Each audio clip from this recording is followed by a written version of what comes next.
Headline edition, July 8, 1947. The Army Air Forces has announced that a flying disc has been found and is now in the possession of the Army. Army officers say the missile found...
From the studios of Blackwater Media in the city of Atlanta, it's time for the Shadowland Radio Show. I'm, of course, your host, Dr. William Lester, and I want to thank you for joining us on another interesting episode of the show.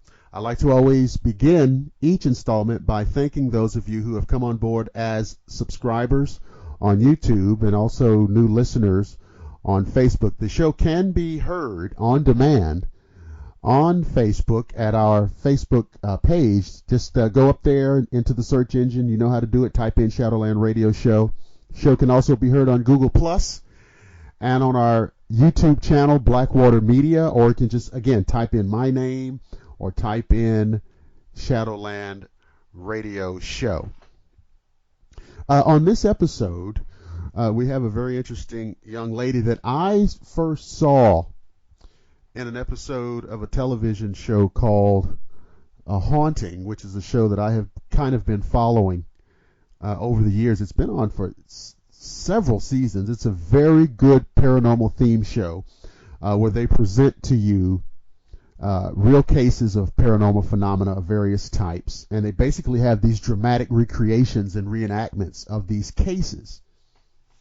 And I saw this young lady on an episode, a recent episode, I think it's like part of the new season, an episode called Eternal Grief. And she plays a character named Jennifer Patterson. And I want to bring on for you on this show, Rene Montague. Rene, are you there? Hey there. Well, thank you for joining us. It was very good of you to spend a little time with us on the Shadowland Radio Show. Yeah, thanks for having me. Do you want me to call you Dr. Lester or William, or what's up with that? Anything, it's fine. William is fine. Anything except hey you. Yeah. Okay, Schnookums, let's go. Okay, so now, well, I'll talk about this show in a few minutes, but like, I'd love for you to like tell the audience, you know, you're an actress, and you know, people are always kind of interested in that industry, in that field. You know, everybody, you know, wants to be on TV. Everybody, so. Tell us your background, and before we get to A Haunting, the show, tell us a little bit about your background as a performer. Like the skinny version or the Russian version? Well, knock yourself out. All right. Sure. So I guess let's see. I've been doing film and television since I want to say 2011. Okay. Started out in the Mid-Atlantic region, which basically covers anywhere from Philadelphia all the way down to just outside of Atlanta. Anywhere through there, if anything's filmed through there, that's called the Mid-Atlantic market. So started there. A few years later, moved out to LA. Have since been kind of bi-coastal. I work on both coasts. I occasionally go back there in the spring. But yeah, I'm based out here. And good stuff. I started in the theater world. I did theater for maybe like a dozen years at least before moving on to film and television. Wow. And so I've always thought about, because I see so many actors have this theatrical background. So what is that, if any, what is that transition like? I mean, how different is it? Tell me about that.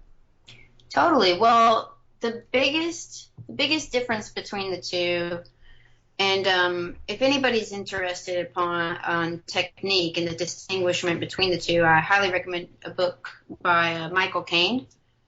It's called one of my favorite guys. Yeah, it's called Acting in Film. For me, hands down, like the most relevant, straightforward, to the point, no frills kind of book. If you want to, learn what the difference is and how to navigate your way as a performer with a camera in front of your face and trying to make it natural. So, so the biggest distinguishment between the two would definitely be in theater, you have to exaggerate and be huge because you've got a live audience, you've got people sitting possibly 100, 200 feet away. Right. You have to project, you have to emphasize. Everything that's going on has to be big, huge. You've got to get it to the last row. You've got to make sure that they hear it and they see what's going on. And in film, you have to internalize everything. You have to not only like bring down the volume, but it has to go into the inside of you. Like I can't express it enough. Like anything too deliberately like emotional, people see right through it on the film because the screen magnifies everything. Right. So it's tricky, and I think for even though I've got to say all the actors that I admire most started in theater, so I think that backbone is great, but I do think that the transition is jolting from what you learn in the theater world versus how you have to adapt onto film. And the thing that Michael Caine points out in that book is like, not only just scaling it down and taking it inside, but like most of the action that you want or whatever is really in the eyes. But like I said, like it's on the inside. And what he points out is the reason why that's so significant is because people viewing the screen, you might have this close up, this super close up, and it's blown up on this huge like cinema screen. Like people can see every detail. But the thing is that everybody has their own life experiences that they kind of put into the character. So like when you leave that space for the viewer to kind of have their own input and put their own emotion on that canvas, then that's what's really significant. Wow. Yeah. See, it's funny because, all right, now as a spectator, and this is what's really weird to me. Yes. If I'm watching something on stage, I don't internalize it. Because like I'm sitting there and I see the stage, I see, every part of it. There's no part of it that you don't see. There's nothing. There's no off camera. So I'm looking at this, and I never internalize it as if it's a part of real life. Okay, I know I'm watching a play. Yeah, and you're there. and okay, they're good. I like the writing. I like the but I'm watching a play. Okay, now if I'm watching a movie or TV show, somehow in my brain, I create a scenario in which, well, this could be like in real life. This could be, I mean, maybe even if it's something far out, this could be in real life. Because here's this person here, they're driving in their car. Here's this other person here, they're drinking coffee. Oh, here's another person, they're in the office, which are like real life things. And so I absorb it into my mind differently than when I'm watching a play. Yeah, and I mean, like, reality is so far suspended in that situation because, like you can you can have the viewing experience on your own, so you're not already like in this sort of environment of like showgoers or whatnot. Yeah. You're not sort of stapled to that. And like you were saying, like in the theater, it's like it's all there in front of your face. You see everything going on from this one perspective. But there's like so much opportunity to change up that perspective in film and television, and so many more opportunities to also like heighten the senses of the audience as well. Like, like coloring is a big thing in film, and it has so much significance in setting the mood. Now, I mean, of course, there's like different like lighting techniques and stuff for the theater, but you can only do so much. There's so much with which, like in this box that you have to work. Whereas there's new technologies developing left and right for film and television. So, it's a progressive thing, but I won't pretend that it doesn't remain an enigma. I mean, like, It's an enigma when you're on the outside, and when you're on the inside, it's still an enigma. Like, I know, yeah. Well, have you ever, like, there's some movies, and like you said, there's lighting and color, and maybe there's probably a million different kinds of filters and lenses too. But sometimes you watch a movie, and it looks like just the grade of the film appeals to you. And so everything else is good too. Like, oh, I like the way this film looks. I like the grade of it. There's an intangible thing about it when you're looking at it. Yeah, and it's cool how like directors and filmmakers can kind of put their own brand and stamp onto what they're doing, just using those tools with a certain like level of consistency. Right, like you could say, oh, well, I know that this director, I can tell this is one of his. Yeah, precisely. I can that kind of thing. And maybe I'm watching too closely. No. But I pick up on that. And a lot of times I'll watch, because I'm really interested in, like, film history. And so I look at a lot of films that have been made across the years. Yeah. And there's a quality to a lot of old films that are so appealing. And I don't know, except for maybe technology, if that can ever be recaptured. Now, how old are we talking? Are you talking the silent era? Well, no. I mean, I wouldn't say that. But I mean, I would say anything made in the last, let's go back to the 40s. Okay. Forward. If you go back to, if you say so. Well, no, it's. I have to confess that it is subjective. But a lot of it does have personal appeal. I mean, look, there were plenty of bad movies made in the past too. Yeah, I mean, when sound first came along, it really kind of watered down the kind of stories that they were producing and that were being distributed, because they were just so excited about having recorded sound that, like, they were just sort of obnoxiously just like making the picture suddenly all about the sound, and it took a while to kind of reel that in. Pull it back in. And so like you've got all these like hunky-dory kind of like cheesy spoofy kind of things that were made like in the later 30s and the early 40s. Just a wall of sound. I mean, it's like, okay, that was interesting. I mean, at least we got over that stump. But I mean, I won't like take the conversation there necessarily to keep us on en route or whatever. But I will say that like the silent era, there was this incredible artistry to it that is hard to find these days in a lot of film. I mean, I feel like it can be done, but it's like there's so much money in the industry now. Right.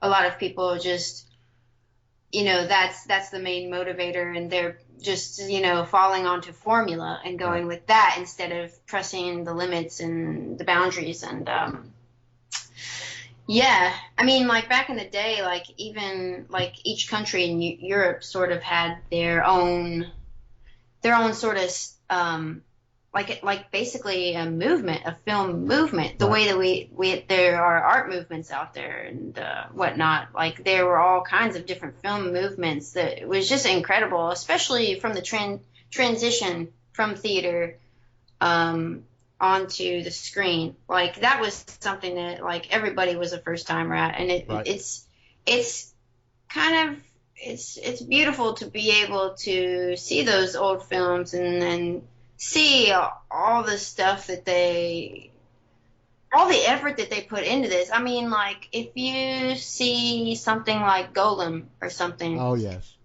That was like these huge, massive sets that took over whole warehouses. It's like that's not really something that's done anymore. But just think about all the blood and sweat that went into that, and like making all having to use the juxtaposition, like sort of filming, putting in like layers of physical film to create something. It's just like wow. So, anyways. No, it's a great point. I just there's a, and like obviously there's a lot about the industry I don't know, but there was, and I've heard I guess film historians and other people, actors, they talk about there was a kind of panache, there was a kind of glamour in the process of filmmaking. Now, of course, look, they've always wanted to make money. Of course. Oh yeah, everybody does. Come on now. So I mean, but it's like you just said. It's to the point where you retreat to the formula. Why?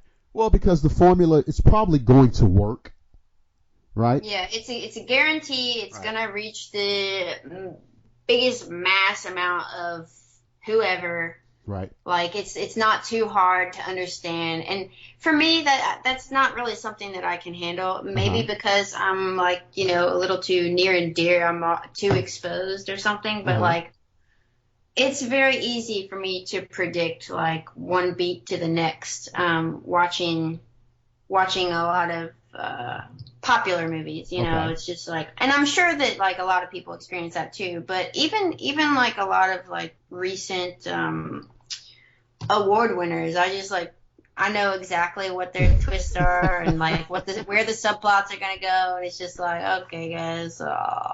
Right. Yeah, and it does get, if you're a film lover, it's a challenge. It's kind of monotonous. Yeah, it's a challenge, and I'll see these because people send me trailers. Oh, do they? And sometimes I'll sit there and say, okay, well, let me tell you, here's what's coming. Yeah, exactly. And it's like, and it may not be bad. Yeah, totally. But it's like, okay, well, here we go with this and that, and so it is a challenge. But it's not Rogue, right? I mean, like, No. Good twist, but okay, here we are already. Yeah, and so every now and then, I'll see something. Go, oh, okay, now I can deal with that. And I'm just like everybody else. We all like what we like. Yeah. And so I'm probably going to give a lot of leeway to something that I'm predisposed to like, even if it's formulaic. But just because some people like comedy, some people like science fiction, some people, whatever it is.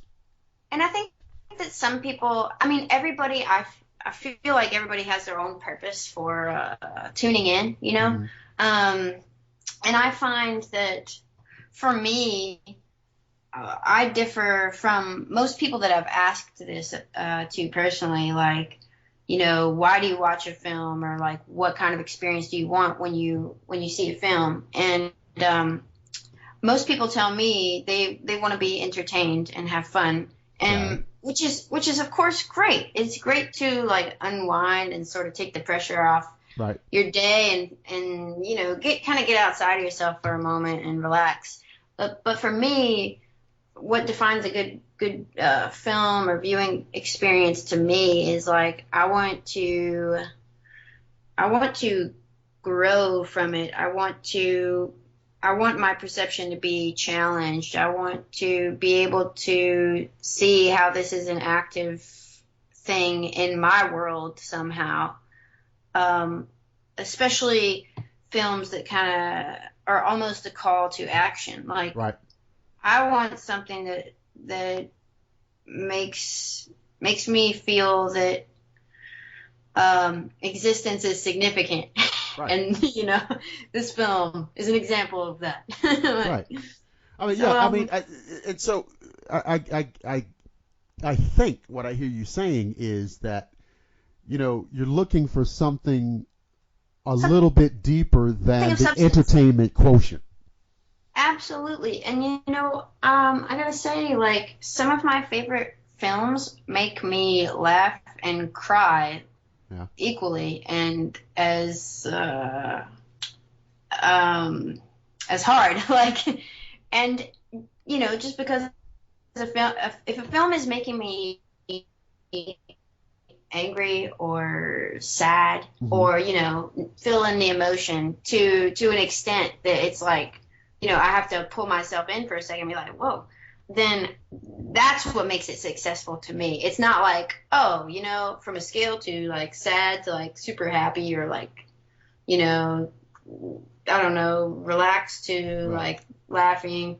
That doesn't exist to me. I mean, like I feel like I have exposed some friends sometimes to some of my favorite films, and they either like can't make it through or like, man, I really don't like this because like, why is it so sad? Or like, this is just horrible. I'm like, no, you're missing the point. You gotta get through it. You gotta see the overall sort of motif going on here. Like, there's more to the story than just this specific story. There's a broad kind of narrative going on that's in the world that we're in now, and it's relevant. And you know, I've encountered that a lot. I've encountered that same reaction from people a lot, where it's this, they can't get beyond what is the entertainment quotient for me. What is it? You know, what is the entertainment quotient? How excited, you know, and they can't get beyond the immediacy of the fix that they want to get from. What is it? Yeah. What is the fix? The you know, it's not, maybe there's not enough explosions, or maybe there's not, you know what I mean? There's not enough. There's not enough airplanes dropping out of the sky. Something. And so, you know, a lot of people have these varying degrees of how they define, quote, entertainment. Okay. I can be entertained by a film with not one explosion in it. Or I can see a film with many explosions and say, oh, this is a good movie.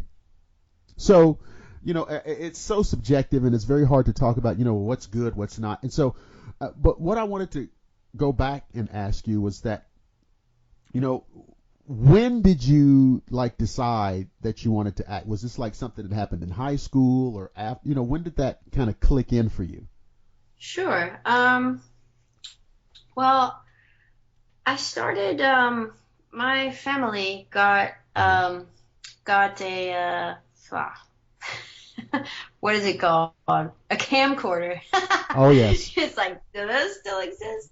Anyways, my family got a camcorder when I was around 9 or 10, and I, you know, asked if I could play around with it, and finally I got the green light. So I started, you know, like going around and making like mockumentaries with like the cats, or like having like a, you know, talk show with my stuffed animals, or like, you know, just doing all kinds of stuff and getting familiar with it and everything. But to me, that was just playing around. Sure.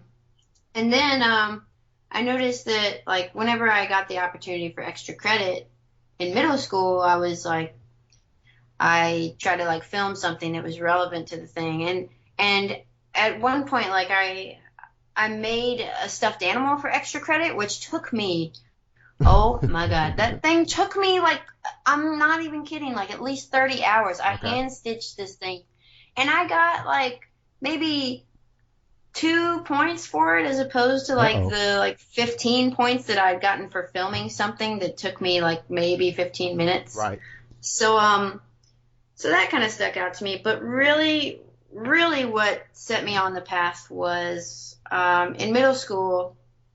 I was like, before school starts, like all the kids congregate in the gym, and you sit on the bleachers, and then the bell rings, whatever. So like I'd be there with my friends hanging out, and my friends and I noticed that one of my teachers was sitting just randomly one day, like a few rows back with a notebook, and we were like, that's kind of creepy, whatever. So it creeped us out for like a few days, but then we kind of got used to it because she wasn't bothering us, and she was just sitting there doing a notebook, so whatever. And after a month of that, the bell rings, and we're all getting up to go, and this teacher comes up to me, and and she's like, Rene, I'd like to speak with you. And I'm like, oh no, this is it. Finally, they've collected enough on me. And so I'm like, okay. And then she's like in the principal's office, and I'm like, oh man, I'm out of here. Cause like I had a difficult time communicating with that's how I'm going to say it. I just kind of butted heads a lot with you and the administration didn't see eye to eye. Yeah, but honestly, it was the females, and I didn't understand. I honestly think it's just like a communication style kind of thing. But like for some reason, like 10 times out of 10, it's always like the females that we don't see eye to eye. So anyways, I'd already had a couple issues like that, and I was like, oh man, that's it. I'm getting expelled. Something's I don't know. Like, so we go to the principal's office, and then there's like all like the 3 female teachers, and I'm like, yep, this is it. Yeah. It's over. Bye guys. And so they sit me down, and they're like, all right, we've been observing you for this many weeks, and we think. And I'm like, here it comes. Right. I'm getting sent to alternative school. Right. And they're like, we think that you are a natural born performer. And so we've referred you to the regional theater here in town, which is the Paramount Theater in Bristol, Tennessee. And so you're going to go over there, and you're going to do their little program, and that's what's up. And I'm like, okay. I was just glad not to be in trouble. Right. So I get out of there. I'm like, whatever. Meet up with my friends at lunch, and they're like, oh my God, what happened? And I was like, well, they told me, get this, guys, I'm a natural born performer. Okay. I'm like, and then my friends kind of look at me sideways for a second, and they're like, well, I mean, actually, yeah, that sounds about right. Okay. So, my friend said that, and I was like, okay, I guess I'll give it a shot. I mean, like, if I don't, who knows what's going to happen. So, basically, as soon as I got into this theater, just once that first day it was like a week or 2 summer program. So the first day that I was there, I was overwhelmed with this feeling of being exactly where I was supposed to be. The only thing that I can describe it as is feeling like you're home, like exactly home, like you're exactly where you belong. Right. So I've thought throughout my theater journey, I was like, maybe I'm not cut out for this, because some roles are just almost dangerous, I would say, what you have to expose yourself to emotionally, like the depths within you that most people, kind of like keep up a brick wall of safety. You have to, throw that all out. So like, some that has happened to me a few times. I'm like, I don't know, is this worth it like this? And then essentially I'm back into the theater, and I have that feeling, and it's just like, there's no way I I can say no to this. Like, this is it. This is my calling. Okay. So so that's how it started out. I started out in regional theater in East Tennessee. Of course, did high school theater. That's whatever. But I started professionally when I was 19. I started working in theme parks, doing live shows there. And eventually in college, I got on with an agent, Sylvia Hudson, in the Mid-Atlantic region. I love her so much. Anyways, so I got on with her and started doing television a few years ago. So here we are. And you thought you were being sent to the principal's office, but you thought you were done. Yeah. Oh my! I mean, how relieved were you? Yeah, it's kind of hard to describe because I don't know. I was like my brother and I have a twin brother, and so like we sort of after like the first year and a half of our lives, we were starting to go into foster care and then like be kind of like tossed around the family, right? And ended up with a parental guardian. But like we had been back and forth through families so much, and so at that point it was still like oh no, like there's a risk that like what the statistics are. It's like who knows, maybe this is the path that I'm going to go. I don't really know what's going to happen here. So I kind of expect, to encounter that, like with the system, that sort of friction, if you will, like, oh, this kid's up to no good, mischievous, whatever. So, like I was like, well, I got out of that one. Right. But, I didn't know at the time, of course, because I hadn't actually like legitimately been into the theater. I didn't know at the time just what a door opener that was going to turn out to be. Sure. Yeah, I mean it's that day changed your life. Yeah. That day changed your life, and so no matter what else you do, I mean, if you win an Academy Award someday, you're not going to forget that day in the office. No, I certainly won't. So before or after, because there was such a contrast. So like, the building suspense. Oh man, what are they going to say? What are they going to come at me with now? And then hearing that, the last thing I expect to hear, and then be like, ooh, right. I just missed that curveball. All right. Wow. So, all right. Now, you heard me say to the listeners that I have followed this show, A Haunting, for a number of years. And I have, of course, there's a variety of paranormal-based programming on TV nowadays. Oh, yeah. I mean, even if you're not into it, you can't help but trip over it. Okay. I have, in the past, watched that Ghost Hunters show just because it's so fun. I mean, it's funny. Fun, you can say it. It's funny. Yes, it's funny. Yeah. These guys are so funny. Yeah. You can believe me. We've had a lot of conversations on this show about some of these paranormal based TV shows. So if you want to say Ghost Hunters is funny, I'm right there with you. Okay. No, seriously. And it's just like anything else. Some of them are better than others. Some of them are unwatchable. Some of them are very good. And but I have always thought that A Haunting was one of the good shows. There's probably 3, I would say, over the years that I will sit down and watch, seriously.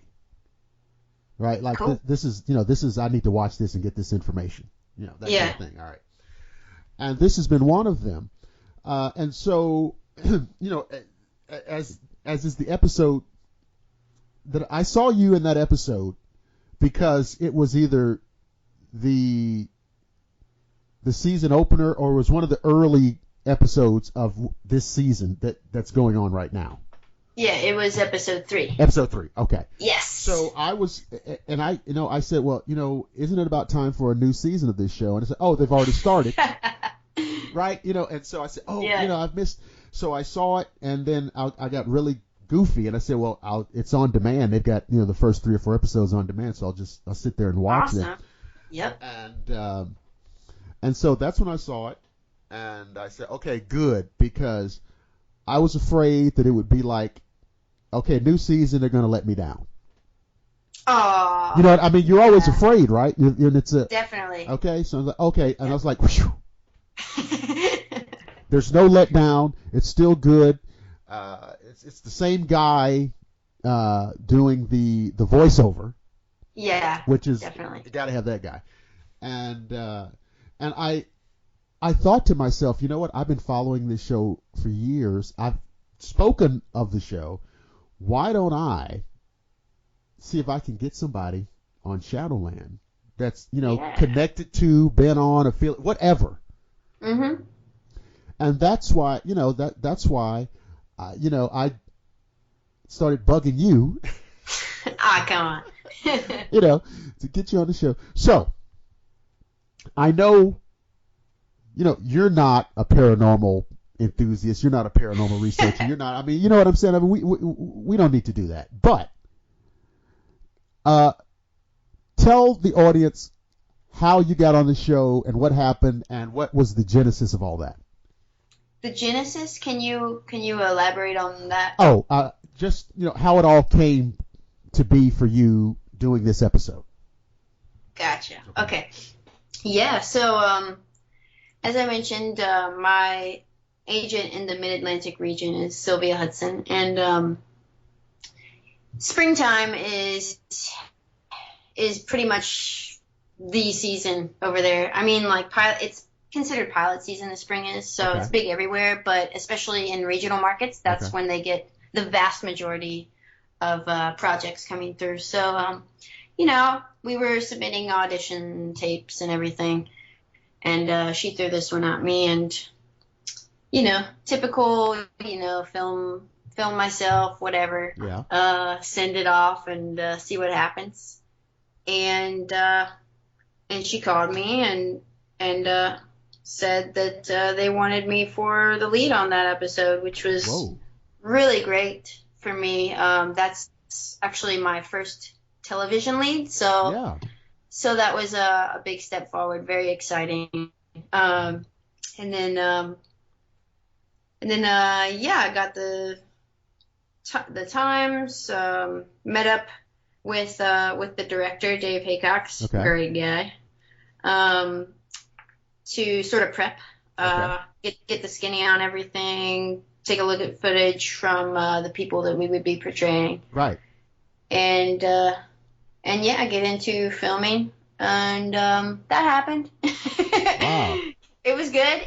We filmed for about a week. Yeah. And typical break your neck kind of filming schedule, trying to get everything in, keep in line, keep on time.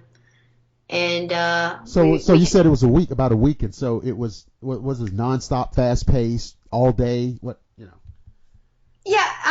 For me, because as the lead, like a lot of the shots are gonna have me in it. Right. So if I wasn't in front of the camera, I was usually on standby kind of thing. Yeah.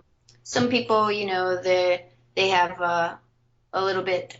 I don't say small. I say shorter roles. Okay. So they might be in for just a day or a half day or something like that. Right. So yeah, good stuff. Really excellent team, crew. Yeah. Cast. Like, it was probably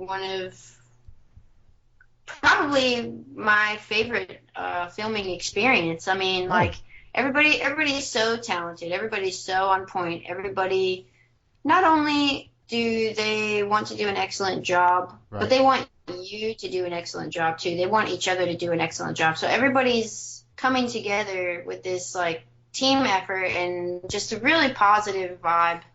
And, like charismatic and, concerned, but also like efficient. And, I can't say enough good stuff about the A Haunting production crew, which is New Dominion. Right. New Dominion Productions. I'll tell you, they're great. I'll tell you, over the years, I can tell you that there have been some actors who have made multiple appearances on this show. Yeah. in different in different roles, obviously. And, yeah, without a doubt. And it would not surprise me if they called you back.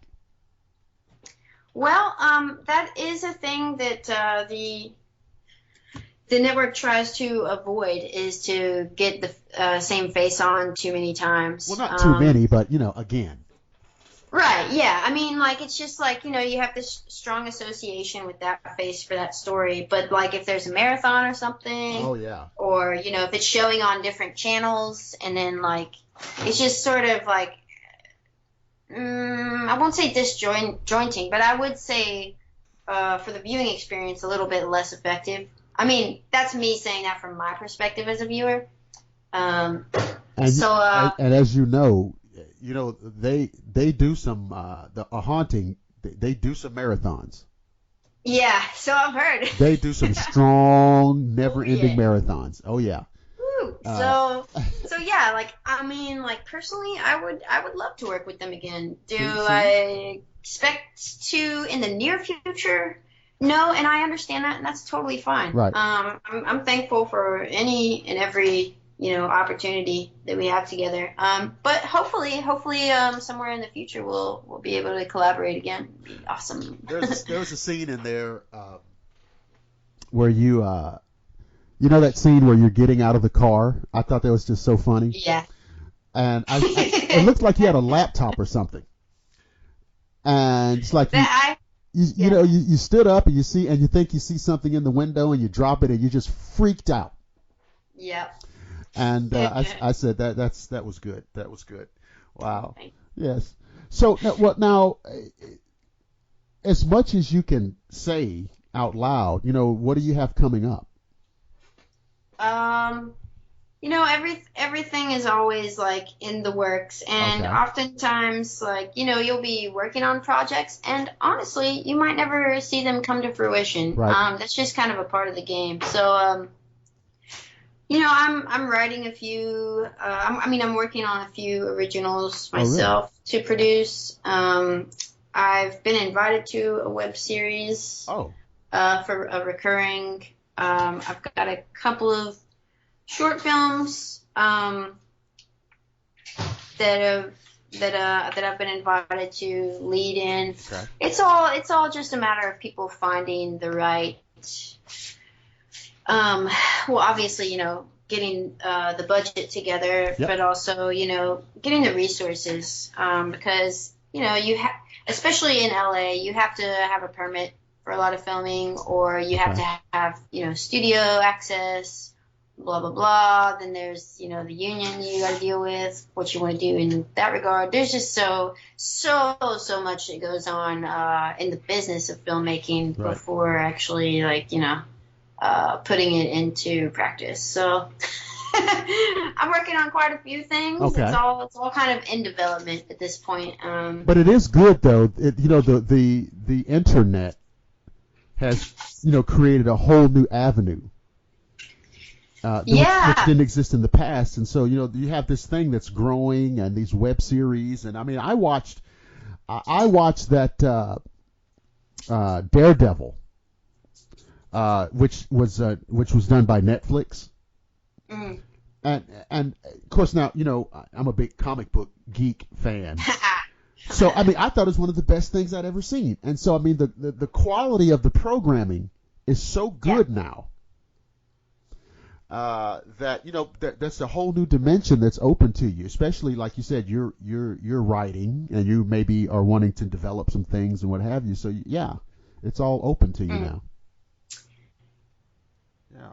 Yeah, creatively speaking, I would say that the internet as an outlet for creativity, for new ideas, and for pressing the boundaries, like we were mentioning earlier. It's more tangible and reachable through this more, the subscription on like Netflix or Hulu or whatever.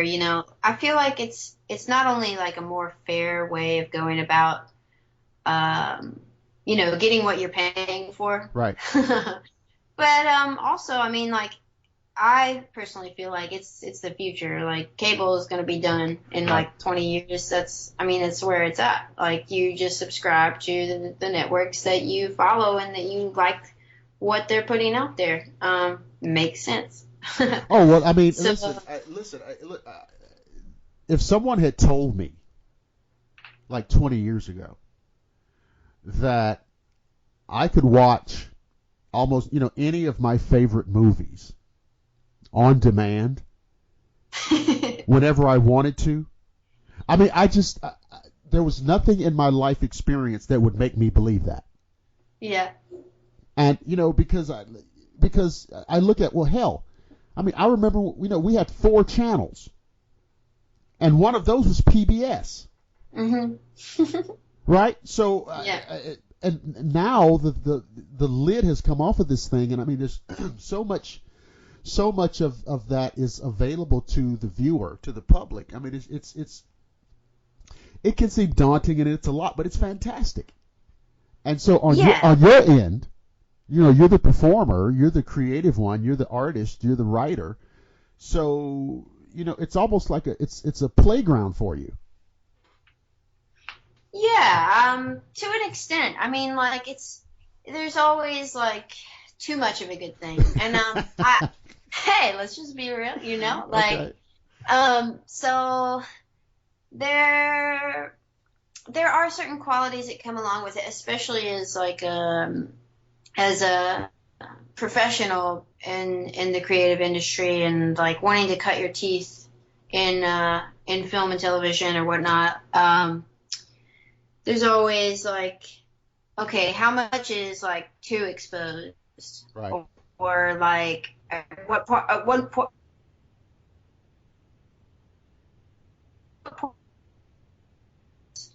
for that, or like like how much to reveal.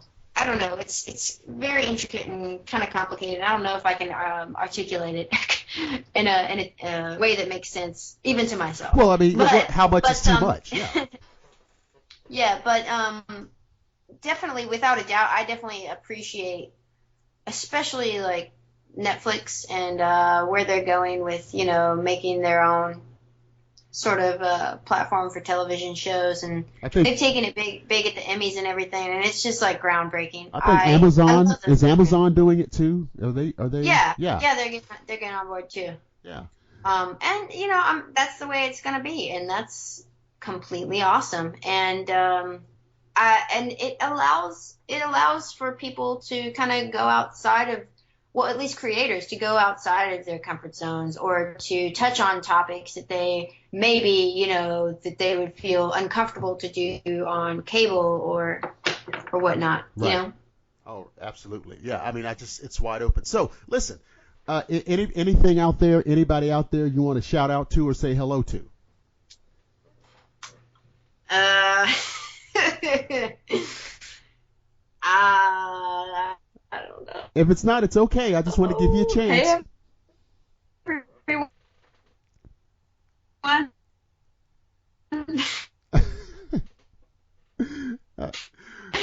don't want to, because it's inevitable. You name somebody, there's a bunch of other people. That's right. I know. That's That's right. I don't want to put you on the spot, and you forgot to name me. Right? Somebody will say that. So listen, ladies and gentlemen. True. Ladies and gentlemen, our guest on this episode of Shadowland Radio Show has been Rene Montague. You can see her, as referenced earlier, on episode 3 of A Haunting, Eternal Grief, of the current season. and it is being shown on Destination America, and kind of depending on what your service is, cable or satellite or whatever you've got, you can find it there. And it is a good series, guys. If you're listening, you're a paranormal enthusiast, so please check that out. I would like to thank Rene Montague for being our guest, and I would like to remind you that you can hear the show on demand on Google+, on Facebook, on YouTube at Blackwater Media, or just type in Shadowland Radio Show. I don't want you guys to flip out in my absence. I don't want you to panic or have a fit, because I promise you, as I always do, that I will see each and every one of you again on the flip side.